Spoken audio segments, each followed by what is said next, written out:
Hello, everyone, and welcome to Church at Home with Rachel for Monday, the 25th of September. Glad to see you. It's a beautiful day as I'm recording this, and nice to just be outside for a little while. It's getting chillier, so soon we definitely won't be outside to record these, but I'm going to take advantage of it while I can. Today, I'd like to talk about a phrase that I have picked up on from a Bible and book study that we've been doing with my very irreverent, wonderful, beautiful ladies group in Edgerton with St. Mary's. We've been studying a video study called When Women Say Yes to God. And so for those of you who don't believe in higher being, this one might be trickier for you to follow. But I invite you to engage anyway, see what you think, let me know. Um, she talks about, in one of her sessions, she talks about but God. And it reminds me of all the times when I was a kid, my mom or my dad or my teacher would say, like, you need to do this. I'd say, but whoever you are, but mom, I can't do that. I can't do that. I'm not good enough. I'm not smart enough. I've never learned how to do that. I'm scared, but I'm scared, but I don't have the skills. But a wise person once told me that whenever you say something and then say, but, you have completely undone everything you just said. You look wonderful in that dress, but you'd look better in a suit, like in a pantsuit. Like, we can't. It makes it very difficult to trust what was said before the but. And I think when we hear that, the but negates what we've just said. So when somebody comes to you and says, you need to do something, but to say, but but you're negating what they just said. If someone asks me to try something I've never done before. Get up at one of my synods and speak to hundreds of people. The first time I had to do that when I was in London, Ontario, I was terrified. When someone came to me and said, "Can you please give the presentation for our youth synod at like our youth gathering at our diocesan church gathering, our synod?" My response was, "But I can't do that. I don't know enough about it, and I'm not good at speaking in public." And they're like, "You're a priest. Come on." But but and I was used to speaking to congregations of 20 or 30 people, not 200 or 300 people. However, I got up there and I did it, and I realized that I can. I didn't think I could, but someone else did, and they had confidence in me, and I was able to do it. Now, sometimes I get up and I fail miserably, and that I realize how often I say "but" now. Now, as I'm saying this, I'm talking about this, and as I realize how often I I I I argue with people to say I can't do that, I also realize that that is a challenge to try. They wouldn't ask me if they didn't think I could do something. Most times as an adult, I have begun to recognize that people aren't out to humiliate me. They're not asking me to do something I'm going to fail at miserably so they can all stand back and watch and laugh. People honestly think there's something I have to offer, so they ask. That's how I deal when I'm asking people to do something. I don't just randomly say, "Hey, can you do this?" realizing that they haven't got any skill sets. I think about it and then I ask them.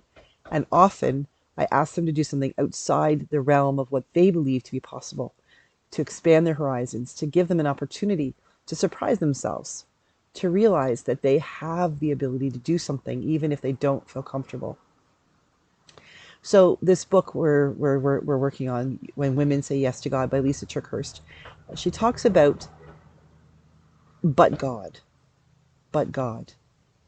And I realized how often in my conversations with God, in my prayer, in my silence, in trying to listen and reading and watching things and trying to understand where God is speaking to me in my life, we start this conversation. We have God's talking to me.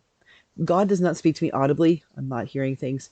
It's messages and affirmations and someone else saying, "Have you thought about this?" Or how you just sort of know something, or you realize that the stars are aligning, that things, you're noticing things, you're reading things, you're hearing things, and they all sort of point in a direction. That's what I mean when I say listening to God and hearing God's voice. So, listening to God, and how many times I have sat down in prayer and said, "But God, I can't." But God, I'm not ready. But God, I don't want to do that. And the amazing thing is, God has never made me feel little or unworthy when I have said no through a but. God is gentle and kind. There have been times when God has said, I'm not taking your but for an answer. You're going to do it. But there have been other times when God has said, okay, you're not quite ready yet.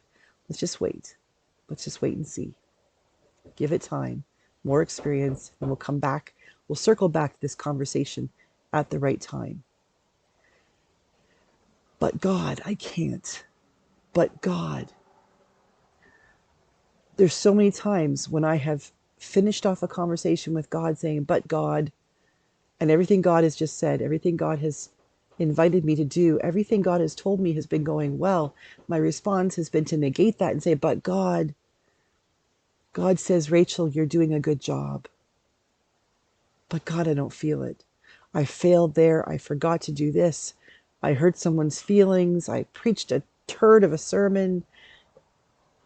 God says, well done, faithful servant. Faithful servant comes back and says, but God, here's all the things I did wrong. I need to learn to stop that. I need to stop the buts and listen. Now, this Lisa TerKeurst study has also taught me something else.